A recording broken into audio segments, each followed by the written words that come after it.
Love, light, and blessings. This is Shamanic Arawak Priestess.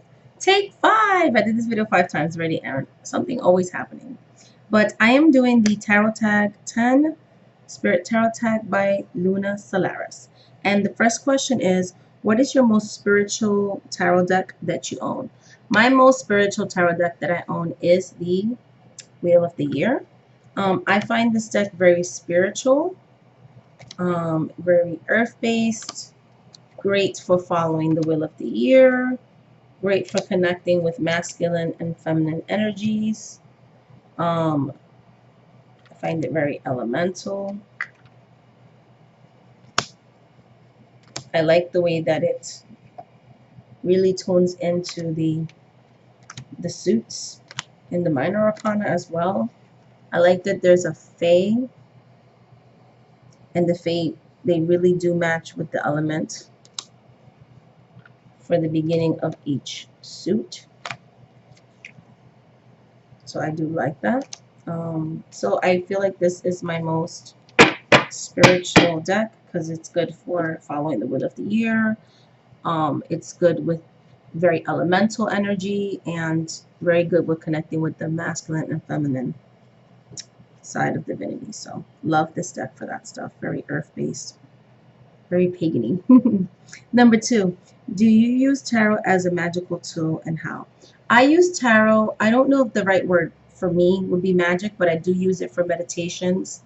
I do use it for intention settings at times, and I do use it sometimes during certain times of the year for following the wheel of the year.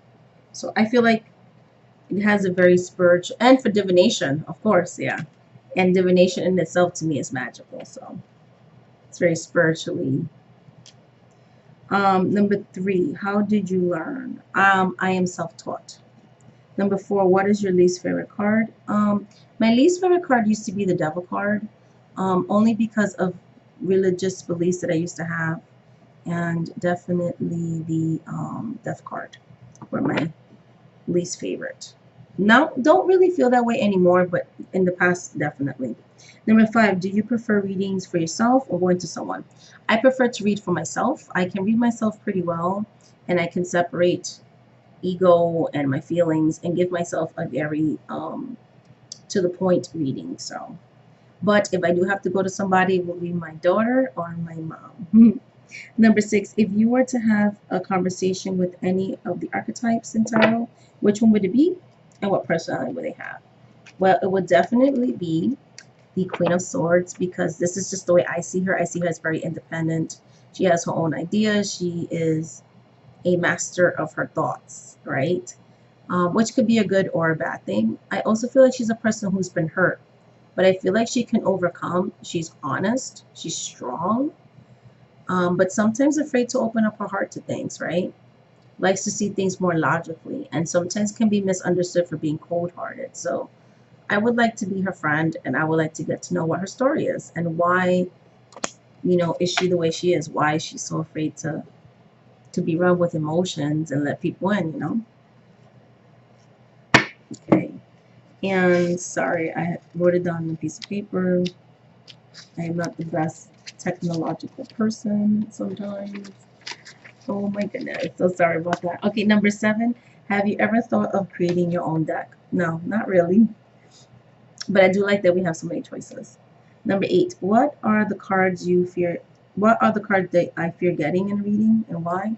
I would say none, because I feel like every card has its place in the tarot, and even the negative cards are important, because in life there is light, there is shadow, there's in-betweens, there's tosses, there's turns, and I feel like they all needed to give an accurate reading and an accurate look, and so don't really want to dislike getting a card. I feel like we can always learn something from it, and even in the most negative cards, there's always a lesson, and no matter what, we always have some type of power, whether it's just our reaction to things, or maybe even some of those negative cards can help us change things that we don't like. So I do like that about tarot. Number 9, what system do you prefer? Rider-Waite. I have to say Rider-Waite. Do you use tarot spreads? If no, why? I gotta be honest, I don't use tarot spreads. Um, I've been practicing this path for 11 years, and I have to say that um, I used to read purely psychically, and I still do, even though I use tarot the last 4 years, and I do have a really good base knowledge and foundation of it.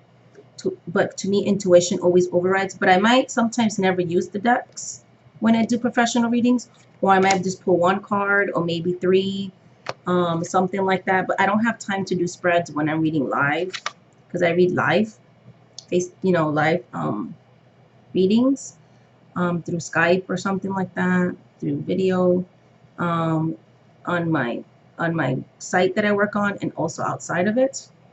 And so when people are paying for a time session, I don't have time to like do spreads and things like that. And also, it wasn't a way that I've learned. I can get a lot from one card. I can get a lot from two or three. Usually my intuition will tell me when to stop pulling out. And I usually read right away because, again, like I'm used to reading quick, quick, quick, getting the answers out, getting the time frames out, getting the predictions out. So I really don't tend to use spreads. I respect all those that do, and I think that's pretty awesome. But just in my practice, it isn't really something that I do. So yeah, so much love, light, and blessings. Thank you so much for watching this video, and please like and subscribe. Into the next video. Bye.